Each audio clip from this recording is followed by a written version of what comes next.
দর্শক, আমি এই মুহূর্তে উপস্থিত হয়েছি দক্ষিণ 24 পরগনার ডায়মন্ড হারবার ভোট গ্রহণ কেন্দ্রে।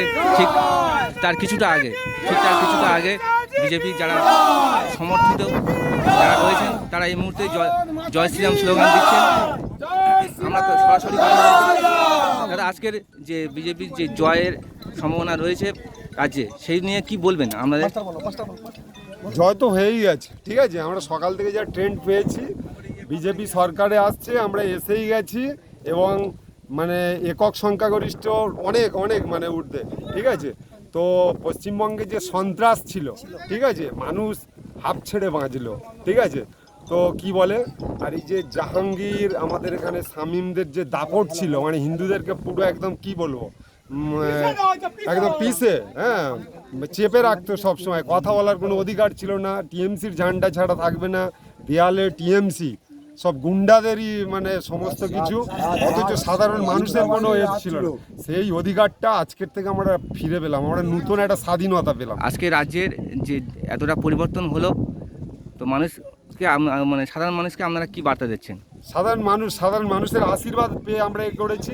সাধারণ মানুষকে আমাদের ভারতীয় জনতা পার্টির পক্ষ থেকে অনেক অনেক শুভেচ্ছা, ঠিক আছে। মুখ্যমন্ত্রী মমতা বন্দ্যোপাধ্যায় তিনি বলেছিলেন যে লক্ষ্মীর ভাণ্ডার হাতিয়ার ছিল, তো আমরা দেখলাম আজকে লক্ষ্মীর ভাণ্ডারের কোনো কাজ না। আমরা চাই কলকারখানা চাই, মানুষের চাকরি চাই, মানুষের পেটে ভাত চাই। হিন্দু মুসলিম ভাই ভাই হয়েছিলাম বিগত দিনে, এই তৃণমূল এসে আমাদের এই সম্পর্ক নষ্ট করেছে। আমরা নতুন করে সেগুলো শুরু করতে চাই, ঠিক আছে। কারোর কোনো অশান্তি হবে না, কারোর কোনো ক্ষতি হবে না, এইভাবেই আমরা থাকতে চাই, ঠিক আছে, এটাই। আর এই গুন্ডাদের রাজ আমরা ধ্বংস আজকের থেকেই শুরু করে দিলাম, ঠিক আছে। কর্মসংস্থান নিয়ে আপনারা কি চিন্তা ভাবনা করছেন? কর্মসংস্থান তো আমাদের পাশে ফলতা পুরোটাই একদম শেষ, হ্যাঁ। তারপরে আপনার পশ্চিমবঙ্গ জুড়েই শেষ। আমরা নতুন করে আমাদের যশস্বী প্রধানমন্ত্রীর নেতৃত্বে আমাদের পশ্চিমবাংলার যে ভারতীয় জনতা পার্টি যারা নেতৃত্ব দেবেন, বিধানসভায় যারা অংশগ্রহণ করবেন, তাদের অংশগ্রহণে তাদের তত্ত্বাবধানে আমরা নতুন করে কলকারখানা করব, যাতে করে বেকার যুবক, শিক্ষিত যুবক সবাই কর্মসংস্থান হয়।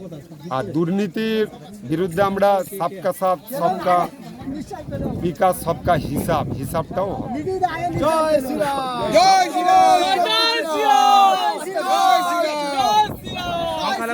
সংখ্যালঘুরা অনেকেই মনে করছেন যে বিজেপি এসছে, হয়তো তাদের অনেক কিছু মানে ভয় দেখানো হবে বা বিজেপি বন্ধ করা হবে। সংখ্যালঘু ভাইদের বলছি আপনারা একদম নিশ্চিন্তে থাকুন। আপনাদের যে তৃণমূল সরকার ছিল, সেই সরকার আপনাদের আমাদের যে সম্পর্ক নষ্ট করছে, সেই সম্পর্ক অটুট থাকবে, মানে এই সম্প্রীতি বজায় থাকবে বলে বজায় থাকবে, ঠিক আছে। আর ভাই ভাই মিলেই যেমনভাবে থাকি, ঠিক আছে। আপনিও ভারতবর্ষের নাগরিক, আমিও নাগরিক, সবাই মিলেমিশে থাকবো। কিন্তু কোনো আপনি মুসলিম সংখ্যালঘু যান, কোনো অন্যায়কে আমরা বরদাস্ত করবো না, একদম, এটাই শেষ কথা। দর্শক, আপনারা দেখতে পাচ্ছেন একেবারে বিজেপি যারা সমর্থন তারা কিন্তু বললেন যে সংখ্যালঘু সঙ্গে সম্প্রীতি বজায় রাখবেন। দাদা, আমার নামটা, আপনারা কোন বিধানসভা থেকে এসেছেন? না, কোন বিধানসভা থেকে এসেছেন? ডায়মন্ড 143 ডায়মন্ডে আছে।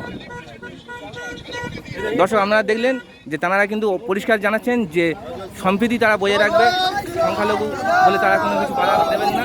আমরা সরাসরি আমরা এই মুহূর্তে যে আপডেট তুলে ধরলাম, একেবারে আমি আপনাদের সঙ্গে রয়েছি, আনোয়ার হোসেন সর্দার, দুয়ারে সংবাদ।